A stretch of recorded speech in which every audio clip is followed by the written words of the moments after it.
Hello everyone, welcome back to my channel.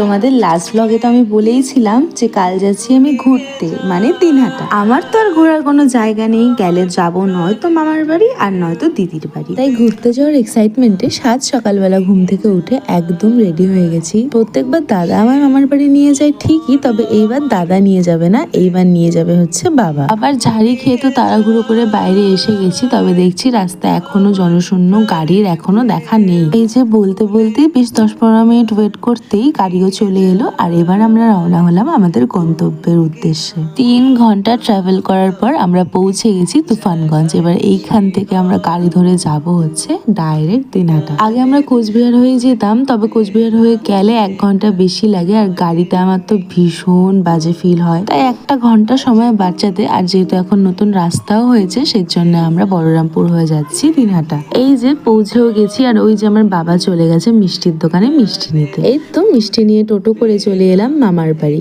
এরপর একটু rest নিয়ে বাবা খাওয়া দাওয়া করে বেরিয়ে গেল, কারণ এর চেয়ে দেরি করে বেরোলে এরপর আর গাড়ি পাওয়া যাবে না। সেই জন্য বাবাকে টাটা বলে আমি দুপুরে খাওয়া দাওয়া করে আবার ঘুমিয়ে পড়েছিলাম। সন্ধে হতে না হতে মামি 1 প্লেট আবার মিষ্টি ধরিয়ে দিল। এটা আমাকে দুপুরেই খেতে দিয়েছিল, তবে এতগুলো খাবো না জন্য একটা খেয়ে বাকিগুলো রেখে দিয়েছিল। প্রথমে তো ভেবেছিলাম আজকে যেহেতু এসছি আজকের দিনটা রেস্ট নেবো, তবে বিশ্বাস করো বাড়িতে বসে এতটাই বোর ফিল করছিলাম যে আর বসে থাকতেই পারলাম না। বিশ্বাস করো দিনহাটায় আমার ঘোরার জায়গায় কিন্তু কোনো অভাব নেই, তবে যেখানে ঘুরতে যাব সেখানে যাওয়ার জন্য কারো সঙ্গর প্রয়োজন, তবে কারো তেমন সময় নেই। ঋতু দাদা টিউশন পড়িয়ে বাড়ি ফেরার পর বায়না করলাম যাবো এবার মামার বাড়ি। মামার বাড়ি বলতে পুরনো বাড়ি। এসেই তো প্রথমে চলে এসেছি বড় মামাদের ঘরে, আর এই যে আমার ভাইপো, উনি নিজের গাড়ি নিয়ে ঘুরছে, আর আমি তো বাচ্চাদের সাথে ঝগড়া করতে ভীষণ ভালোবাসি তোমরা জানো, তাই এখানে আমি নিজের পছন্দের কাজটাই করছিলাম। এর আগে আমি যখন বর্ণময়কে দেখেছিলাম ও কিন্তু অনেকটাই ছোট ছিল, মানে প্রায় 1.5 বছর আগে। আগের বছর যখন জুলাই মামার বাড়ি এসেছিলাম তখন তো তোমাদের সাথে আমি ব্লগ শেয়ার করেইছিলাম, আশা করি সেগুলো তোমরা দেখেছিলে। আচ্ছা, আমার গলাটা শুনে কি তোমাদের মনে হচ্ছে আমি অসুস্থ?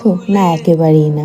আসলে এক জায়গায় ঘুরতে এসেছি, তাই লোভে পড়ে বেশ অনেকগুলো ঠান্ডা ঠান্ডা আইসক্রিম খেয়ে নিয়েছি, তাই গলাটা দাঁড়িয়ে থাকার জোর পাচ্ছে না, শেষমেশ বসেই পড়েছে। পুজোর পর ঘুরতে গেলে যা হয়, এক ঘর থেকে ঝুড়ি ভুজিয়া মিষ্টি খেয়ে আর এক ঘরে গিয়ে তো আবার ঝুড়ি ভুজিয়া মিষ্টি দিয়েছে খেতে। এত খাবার কি একসাথে খাওয়া যায় বলো তো? বড় মামাদের ঘর থেকে এত কিছু খেয়ে তারপর আবার মেজো মামাদের ঘরে এসে এত কিছু খেয়ে তারপর চলে গেছিলাম হচ্ছে ছোট দাদুদের ঘরে। পুজোর বন্ধুদের এই ঘুরতে এসেছিল, কালকে আবার চলে যাবে কলকাতা, তাই ভাবলাম যে যাই গিয়ে আজকে দেখাটা করে আসি। এই যে আবার চলে এলো আর এক পর্ব খাওয়া দাওয়ার তো কোনো শেষ নেই। এই খেয়ে এবার রওনা হলাম হচ্ছে বাড়ির পর। আর আজকে ভিডিওটা তাহলে এখানেই শেষ করি, দেখা হবে তোমাদের সাথে অন্য একটা সুন্দর ভিডিওর সাথে।